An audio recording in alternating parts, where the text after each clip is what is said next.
조선 중기 어느 한겨울 밤의 이야기입니다. 눈발이 하늘하늘 내리던 그날 한양 북촌의 큰 양반집에서는 한 여인이 남몰래 옷깃을 여미고 있었습니다. 연이라는 이름의 25살 며느리였죠. 시집 온 지 3년이 되도록 남편 얼굴 보기가 하늘의 별 따기만큼 어려웠던 여인입니다. 풍류라는 이름을 가진 남편은 날이 저물면 어김없이 집을 나서곤 했어요. 어디로 가는지 무엇을 하는지 아무도 묻지 않았습니다. 양반과 며느리는 남편의 행적을 캐묻는 법이 아니라고 배웠거든요. 하지만 그날 밤만은 달랐습니다. 연희는 오빠의 낡은 도포를 꺼내 입고 머리채를 단단히 묶어 갓 속에 숨겼어요. 거울 앞에 선 모습은 영락없는 젊은 총각이었습니다. 마음속에서는 두려움과 호기심이 뒤엉켜 설렘으로 바뀌고 있었죠. 오늘 밤만은 알고 싶소. 당신이 매일 밤 어디서 무엇을 하고 계신지. 연희는 작은 소리로 중얼거리며 대문을 나섰습니다. 한겨울 찬바람이 뺨을 스치자 정신이 번쩍 들었어요.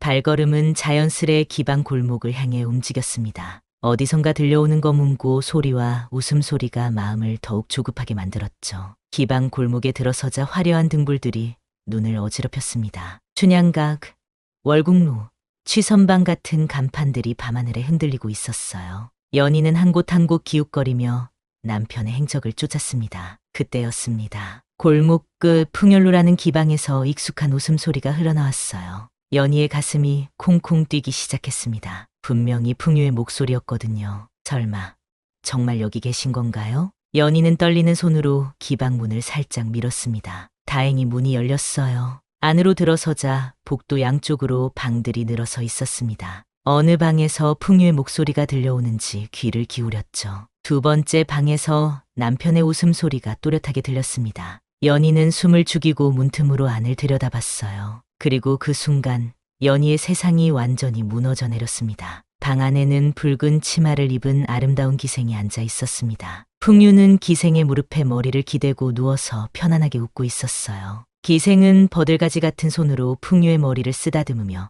다정하게 속삭이고 있었습니다. 도련님, 오늘은 일찍 가시지 마세요. 춘매가 외로워할 거예요. 기생의 이름은 춘매였습니다. 달빛 아래 부드럽게 떠오른 이슬방울 같은 가슴을 가진 여인이었죠. 풍유는 춘매의 볼에 입을 맞추며 대답했습니다. 걱정 마오, 춘매야. 오늘 밤은 새벽까지 여기 있을 테니. 연희는 그 모습을 보며 온몸에 소름이 돋았습니다. 가슴 한복판이 찢어지는 것 같았어요. 3년 동안 한 번도 제대로 안아주지 않았던 남편이 다른 여인의 품에서는 이렇게 다정할 수 있다니. 그러니까 내가 바보였구나. 연희는 문틈에서 물러나며 작게 중얼거렸습니다. 눈물이 볼을 타고 흘러내렸지만 이상하게도 마음속에서는 분노가 치밀어 오르고 있었어요. 기방을 나와 찬바람을 맞으며 집으로 돌아가는 길, 연희의 마음속에는 확고한 결심이 자리 잡았습니다. 더 이상 순종적인 며느리로 살지 않겠다는 다짐이었죠. 집에 도착해 남자 옷을 벗으며 연희는 거울 속 자신을 바라봤습니다. 방금 전까지의 총각 모습은 사라지고 다시 양반과 며느리의 모습이 되어 있었어요. 하지만 마음만은 완전히 달라져 있었습니다. 이제 나는 며느리가 아닙니다. 연희는 복수를 택하겠어요. 그날 밤부터 연희의 새로운 삶이 시작됐습니다. 가문의 체면도 시어머니의 눈치도 부엌의 된장단지조차 내려놓은 채 말이에요. 한겨울 밤에 목격한 충격적인 장면은 연희의 인생을 송두리째 바꿔놓았습니다. 그리고 이것은 한 여인의 복수 이야기의 시작이었습니다. 그 사건이 있고 나서 며칠이 지났습니다. 연희는 평소와 다름없이 시어머니의 병수발을 들고 있었어요. 하지만 마음속은 완전히 달라져 있었습니다. 기방에서 본 그 장면이 머릿속에서 떠나지 않았거든요. 며느리야, 오늘은 왜 이리 멍하니 있느냐? 시어머니가 침상에서 가느다란 목소리로 물어봤습니다. 연희는 깜짝 놀라며 대답했어요. 아닙니다, 어머님. 그저 죽 끓이는 일에 정신이 팔려 있었을 뿐이에요. 사실은 거짓말이었습니다. 연희는 된장 장수를 핑계 삼아 기방가에 나가볼 계획을 세우고 있었거든요. 낮에는 시어머니 병수발, 밤에는 장터에서 장사를 한다는 명목으로 말이죠. 요즘 풍유는 어디서 무엇을 하고 지내느냐? 며칠째 얼굴도 보이지 않는구나. 시어머니의 말에 연희의 가슴이 쿵 내려앉았습니다. 하지만 태연한 척 대답했어요. 서방님께서는 과거 공부에 열중하고 계십니다. 밤늦게 서재에서 글을 읽고 계시죠. 그래도 어미 병수발은 해야 할 텐데 요즘 젊은 사람들은 참 답답하구나. 시어머니는 한숨을 내쉬며 눈을 감았습니다. 연희는 조용히 방을 나와 부엌으로 향했어요. 그곳에서 된장독을 바라보며 새로운 계획을 세웠습니다. 된장 장수라 나쁘지 않은 생각이군요. 다음 날부터 연희는 된장을 작은 단지에 나누어 담아 시장에 내다 팔기 시작했습니다. 처음에는 어색했지만 차차 익숙해졌어요. 무엇보다 기방가 근처를 자연스럽게 드나들 수 있다는 점이 좋았습니다. 된장 사세요. 맛 좋은 된장. 연희는 기방 골목 입구에서 소리를 높여 외쳤습니다. 기생들이 나와서 된장을 사갔어요. 그러면서 자연스럽게 기방 안 소식을 들을 수 있었습니다. 어제 풍유 도련님이 또 오셨더라고요. 춘매 언니를 무척 아끼시나 봐요. 한 기생이 다른 기생에게 속삭이는 소리가 연희의 귀에 들렸습니다. 가슴이 아팠지만 이제는 분노로 바뀌어 있었어요. 그렇게 한 달이 지났습니다. 어느 날 밤 시어머니가 연희를 불렀어요. 며느리야, 이리 와서 앉아라. 연희는 시어머니 곁으로 다가갔습니다. 시어머니의 얼굴이 평소보다 더욱 야위어 보였어요. 내가 이제 얼마 못 살 것 같구나. 풍류한테 전해다오. 어미가 죽기 전에 한 번만 얼굴을 보고 싶다고. 어머님, 무슨 말씀을 그렇게 하세요? 아직 괜찮으실 거예요. 하지만 시어머니의 예감은 틀리지 않았습니다. 사흘 뒤 시어머니는 조용히 숨을 거두셨어요. 임종 순간까지도 풍류는 나타나지 않았습니다. 상여가 나가던 날 풍류가 뒤늦게 나타났습니다. 술 냄새를 풍기며 비틀거리는 모습이었어요. 어미가 돌아가셨다고? 왜 미리 알려주지 않았소? 서방님을 찾아다녔지만 어디 계신지 알 수 없었어요. 기방에서도 며칠째 안 보이신다고 하더군요. 연희의 차가운 말투에 풍류는 당황했습니다. 평소 같으면 고개를 숙이고 사과했을 연희가 이렇게 당당하게 대답하다니. 그럼 이제 어쩔 셈이오? 어미도 없고 집안 살림은 누가 돌볼 거요? 걱정 마세요. 제가 알아서 하겠어요. 서방님께서는 계속 하시던 일을 하시면 됩니다. 풍류는 연희의 말뜻을 정확히 알아챘습니다. 기방 드나드는 것을 알고 있다는 뜻이었거든요. 하지만 부끄러워하기보다는 오히려 화를 냈어요. 감히 남편을 꾸짖는단 말이오? 며느리 주제라고요? 그럼 남편 주제로는 어찌해야 합니까? 연희의 날카로운 반박에 풍류는 할 말을 잃었습니다. 결국 풍류는 집을 나가버렸어요. 그날 이후로 아예 집에 들어오지 않았습니다. 고요한 집에 혼자 남겨진 연희는 부엌에 앉아 혼잣말을 중얼거렸습니다. 가문을 위해 견딘다는 말, 이제 그만두겠어요. 시어머님도 돌아가셨으니 더 이상 참을 이유가 없군요. 그날 밤부터 연희는 본격적으로 자신만의 계획을 세우기 시작했습니다. 된장 장사는 계속하되 기방가에서 더 많은 정보를 수집하기로 했어요. 춘매라는 기생, 당신이 내 남편을 빼앗아갔다면 나도 가만히 있지는 않을 거예요. 창밖으로 달빛이 스며들고 있었습니다. 연희는 달을 바라보며 다짐했어요. 이제는 순종적인 며느리가 아닌 자신만의 길을 걸어가겠다고 말이죠. 시어머니의 죽음은 연희에게 자유를 안겨주었습니다. 더 이상 누구의 눈치도 보지 않고 자신의 복수를 실행에 옮길 수 있게 된 거였어요. 시어머니 장례를 치른 지 보름이 지난 어느 날이었습니다. 연희는 새 된장을 담그기 위해 커다란 항아리를 꺼내고 있었어요. 오래된 칼손 밑바닥을 씻어내는데 뭔가 단단한 것이 손에 걸렸습니다. 이게 뭐지? 진흙덩어리 같은 것을 물에 씻어보니 작은 도장이 나왔습니다. 정성스럽게 새겨진 글자를 자세히 보니 개봉이라는 두 글자였어요. 연희의 온몸에 소름이 돋았습니다. 개봉은 친정 아버지의 호였거든요.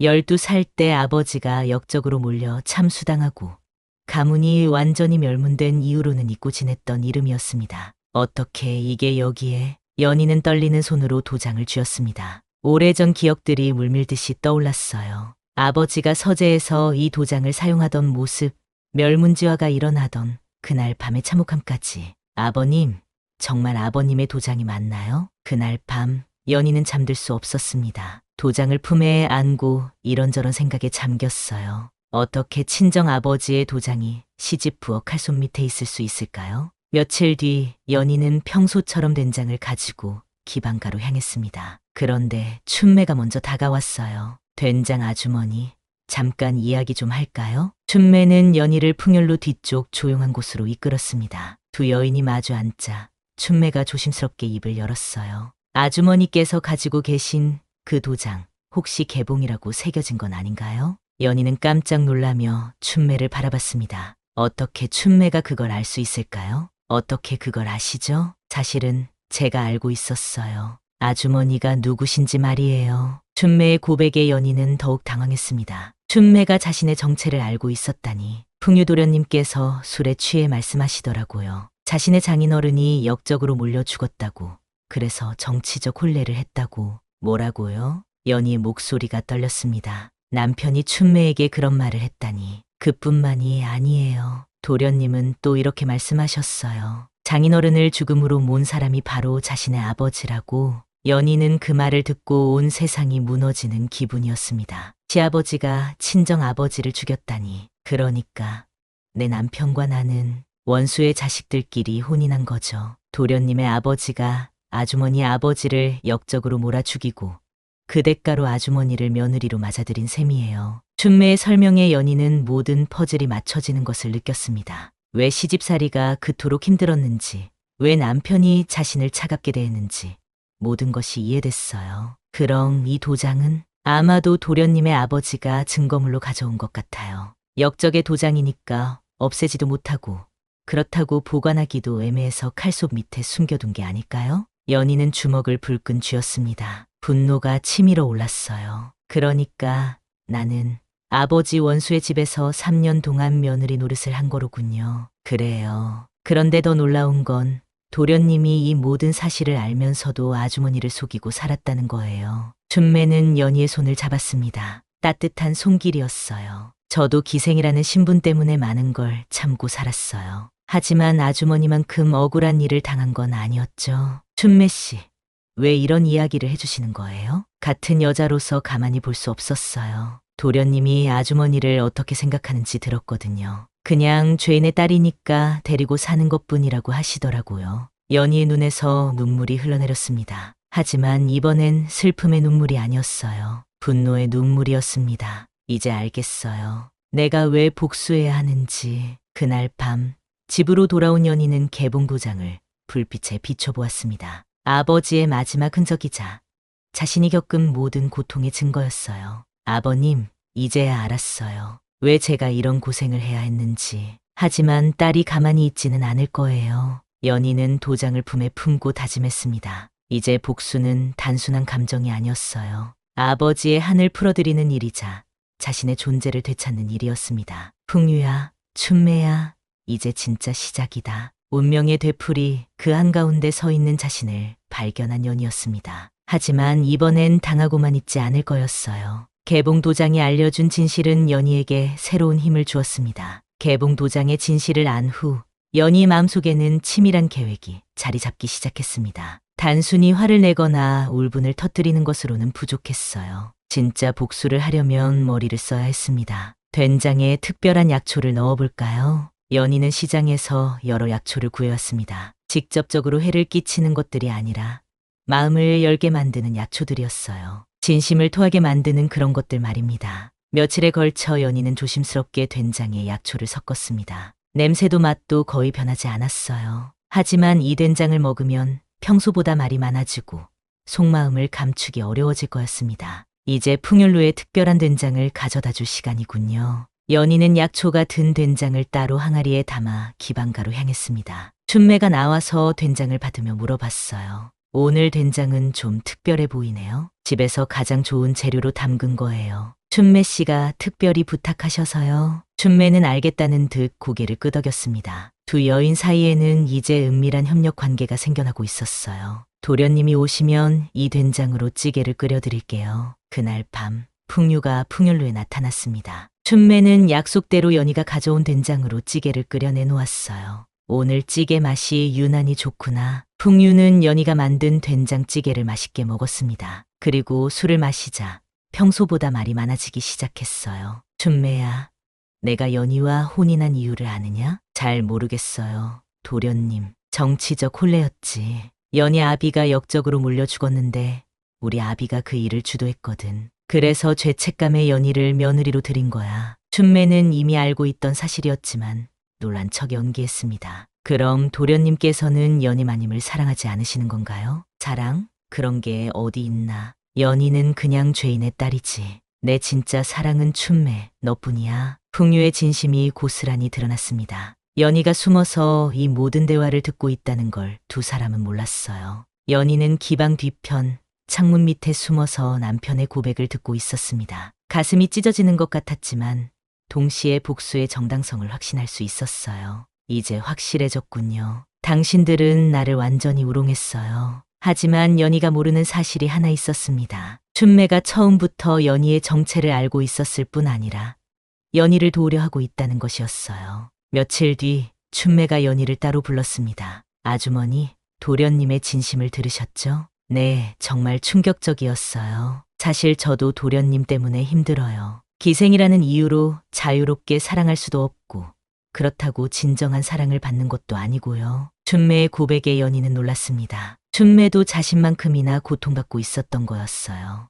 그럼 춘매 씨도 풍류를 진심으로 사랑하지는 않으시는군요. 처음에는 그런 줄 알았어요. 하지만 도련님이 저를 진정으로 사랑하는 게 아니라 그냥 소유하고 싶어 하는 거더라고요. 아주머니를 대하는 것과 별반 다르지 않아요. 두 여인은 서로의 처지를 이해하게 됐습니다. 한 명은 원수의 며느리로, 한 명은 기생으로 같은 남자에게 농락당하고 있었던 거예요. 그럼 우리가 힘을 합치면 어떨까요? 연희의 제안에 춘매가 눈을 반짝였습니다. 좋은 생각이에요. 복수는 혼자 하는 것보다 함께 하는 게 더 효과적이죠.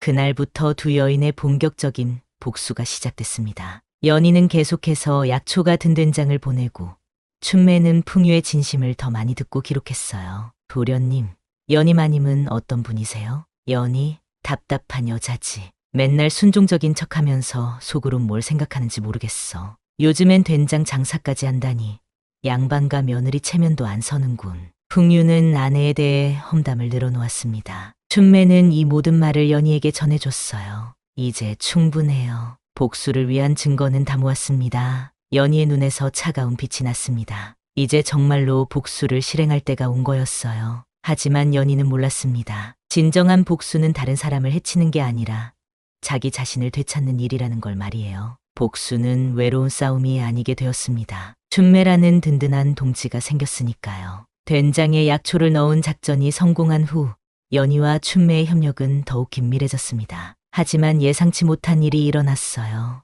어느 날 오후 연희가 시장에서 장사를 하고 있는데 낡은 옷을 입은 노파가 다가왔습니다. 등이 굽고 지팡이를 짚은 할머니였는데 어딘가 범상치 않은 분위기를 풍기고 있었어요. 아가씨, 잠깐 이야기 좀 할까? 노파는 연희를 조용한 곳으로 이끌었습니다. 그리고 품에서 뭔가를 꺼내 보여줬어요. 이게 뭔지 아나? 그것은 아름다운 은장도였습니다. 손잡이에는 정교한 매화꽃 무늬가 새겨져 있었어요. 예쁜 장도네요. 하지만 왜 저에게 보여주시는 건가요? 이 칼, 원래 춘매한테 있던 거야. 그 애가 소중히 간직하던 물건이지. 노파의 말에 연희는 놀랐습니다. 춘매의 물건이라니. 그럼 할머니께서는 춘매 씨를 아시는 건가요? 아는 정도가 아니야. 춘매는 내 손녀뻘 되는 아이거든. 노파는 은장도를 연희 손에 쥐어줬습니다. 이 칼을 춘매에게 돌려주려무나. 하지만 조심해야 해. 이 칼에는 특별한 힘이 있거든. 특별한 힘이요? 진실을 가르는 힘이야. 이 칼 앞에서는 아무도 거짓말을 할 수 없지. 노파는 말을 마치고 사라져버렸습니다. 연희는 은장도를 들고 어리둥절해했어요. 그날 저녁 연희는 춘매를 만나 은장도를 건네줬습니다. 이걸 어디서 구하셨어요? 춘매의 얼굴이 하얗게 질렸습니다. 그리고 장도를 받아들며 떨리는 목소리로 말했어요. 이건 제 어머니의 유품이에요. 어머님의 유품이요?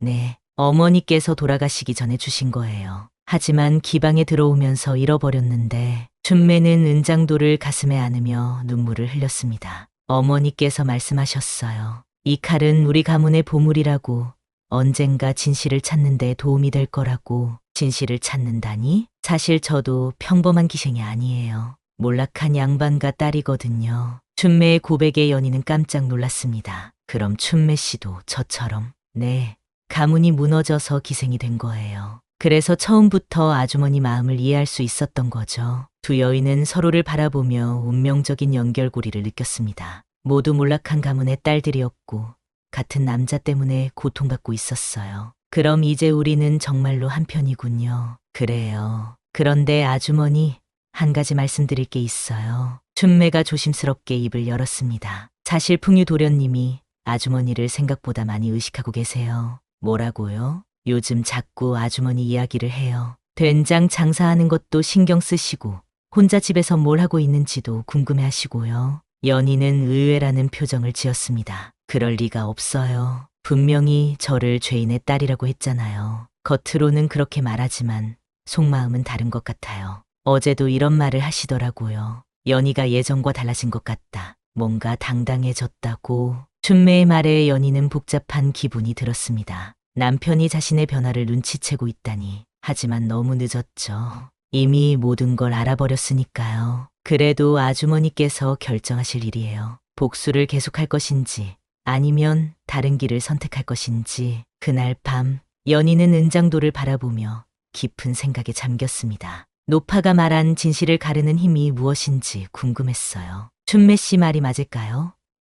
풍유가 정말로 나를 의식하고 있는 걸까요? 하지만 곧 고개를 저었습니다. 설령 그렇다고 해도 이미 너무 많은 상처를 받았어요. 아버지의 원수 집안에서 3년간 멸시받으며 산 것, 기생과의 불륜, 그리고 자신을 죄인의 딸이라고 부른 것까지. 아니야. 이제 와서 후회해도 소용없어요. 연희는 은장도를 품에 안으며 다짐했습니다. 복수는 계속되어야 한다고 말이에요. 하지만 마음 한구석에서는 작은 의문이 피어오르고 있었습니다. 정말로 복수만이 답일까? 아니면 다른 길이 있을까? 춘매와의 우정은 연희에게 새로운 힘을 주었습니다. 이제 혼자가 아니었거든요. 하지만 동시에 더 큰 선택의 기로에 서게 만들었어요. 은장도가 말하는 진실이 무엇인지 곧 알게 될 터였습니다. 은장도를 되찾은 후 며칠이 지났습니다. 연희는 마음의 준비를 단단히 하고 마침내 결정적인 순간을 만들기로 했어요. 모든 진실을 밝히고 복수를 완성할 시간이 온 거였습니다. 춘매 씨, 오늘 밤 풍연로에서 마지막 단판을 짓겠어요. 정말로 하시겠어요? 돌이킬 수 없어요. 이미 돌이킬 수 없는 길을 너무 오래 걸어왔어요. 이제 끝을 내야 해요. 그날 저녁 연희는 평소와 다른 옷차림을 했습니다. 화려한 비단 저고리에 놀이개까지 차고 머리도 정성스럽게 빗어 올렸어요. 마치 혼례식 때의 모습 같았습니다. 풍연로에 도착하자 춘매가 기다리고 있었어요. 춘매도 평소보다 더욱 아름답게 단장한 모습이었습니다. 도련님은 안에 계세요. 오늘따라 술을 많이 드셨더라고요. 좋아요. 술에 취했을 때가 진심을 듣기에 더 좋죠. 두 여인은 풍유가 있는 방으로 들어갔습니다. 풍유는 술상 앞에 앉아 혼자 술을 마시고 있었어요. 연희, 내가 여기 왜? 풍유는 아내가 기방에 나타난 것을 보고 깜짝 놀랐습니다. 연희는 조용히 풍유 맞은편에 앉았어요. 서방님과 마지막 이야기를 나누러 왔어요. 마지막 이야기? 연희는 품에서 은장도를 꺼내 탁자 위에 놓았습니다. 날카로운 칼이 촛불에 반사되어 번쩍거렸어요. 이 칼을 아시나요? 풍유의 얼굴이 하얗게 질렸습니다. 뭔지 모르지만 불길한 예감이 들었거든요. 그건 춘매가 가지고 있던. 맞아요. 춘매 씨가 어머님께 물려받은 유품이죠. 그런데 이 칼에는 특별한 힘이 있다고 해요. 연희는 칼을 들어 올렸습니다. 촛불 아래에서 더욱 날카롭게 빛났어요. 진실을 가르는 힘이 있다고 하네요. 이 칼 앞에서는 아무도 거짓말을 할 수 없다고. 연희야, 갑자기 무슨 소리를 하는 거냐? 이제 모든 걸 말해보세요. 내 아버지를 죽인 이야기부터 시작해서. 풍유는 당황해서 춘매를 바라봤습니다. 하지만 춘매는 연희 편에 서 있었어요. 춘매야, 내가 연희한테 뭘 말했느냐? 도련님께서 술에 취해 말씀하신 모든 걸 전해드렸어요. 연희 마님의 아버님을 역적으로 몰아 죽인 이야기, 정치적 혼례 이야기, 그리고 연희 마님을 죄인의 딸이라고 부른 이야기까지. 풍유는 할 말을 잃었습니다. 모든 비밀이 탄로난 거였어요. 그럼 모든 걸 알고 있었단 말이냐? 네, 다 알아요. 그런데 한 가지 더 묻고 싶은 게 있어요. 연희는 은장도를 풍유의 목 가까이 가져갔습니다. 나를 조금이라도 사랑한 적이 있나요? 3년 동안 한 번이라도? 풍유는 칼날을 보며 떨리는 목소리로 대답했습니다. 처음에는 그냥 정치적 혼례라고 생각했다. 하지만 요즘 들어서는 내가 달라진 것 같아서 신경이 쓰였다. 예전처럼 순종적이지도 않고 된장 장사까지 하면서 당당해졌잖냐? 연희는 쓴 웃음을 지었습니다. 그래서요? 그래서 나를 사랑한다는 건가요? 사랑이라고 하기는 하지만 분명히 관심은 있었다. 관심이요? 3년 동안 나를 무시하고 기생과 놀아나면서요. 연희의 목소리가 점점 높아졌습니다. 억눌러왔던 분노가 터져 나왔어요. 춘매 씨도 마찬가지예요. 서방님이 진정으로 사랑하는 게 아니라 그냥 소유하고 싶어 하는 거라고 하시더군요. 춘매가 조용히 고개를 끄덕였습니다. 맞아요. 도련님은 우리 둘 다 진정으로 사랑하지 않으세요. 그냥 자신의 소유물로 생각할 뿐이죠. 풍류는 두 여인의 말에 아무 대답도 하지 못했습니다. 모든 게 사실이었거든요. 이제 끝이에요. 연희는 은장도를 내려놓으며 일어섰습니다. 복수는 당신을 죽이는 게 아니에요. 당신을 내 인생에서 완전히 지우는 거죠. 연희야, 다시는 연희라고 부르지 마세요. 이제 우리는 남남이에요. 연희는 춘매의 손을 잡았습니다. 춘매 씨, 우리 이제 새로운 삶을 시작해요. 더 이상 이 사람 때문에 고통받지 말고.